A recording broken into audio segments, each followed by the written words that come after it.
Jen Shah has formed a surprising friendship while behind bars with none other than fellow inmate Elizabeth Holmes. The Real Housewives of Salt Lake City alums Rep. Chris Giovanni notes to People in an interview published September 14th, they're friends. They're both rehabilitating and have bonded over being on this journey of positive change. Their situations brought them together, and they have a good understanding of one another. They're getting through it together. As for how exactly the reality star has bonded with the Theranos founder, Chris continues, Jen's given her a lot of advice. She's even met Elizabeth's baby and held her.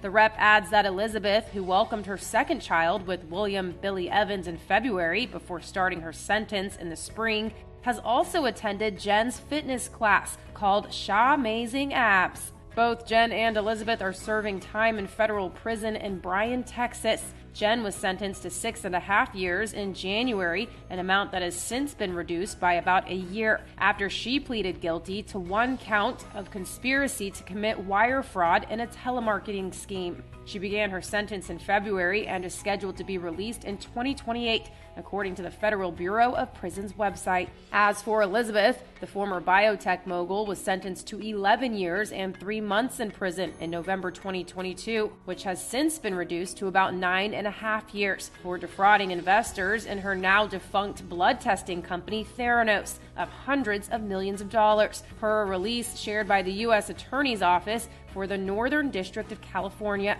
According to the release, the sentencing came after Elizabeth, who founded Theranos in 2003, was convicted in January 2022 of one count conspiracy to commit fraud on investors and 3 counts of committing fraud on individual investors, which involved wire transfers totaling more than $140 million.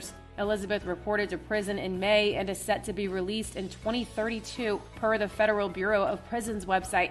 E! News has reached out to both Jen's rep as well as Elizabeth's team for comment, but has yet to hear back.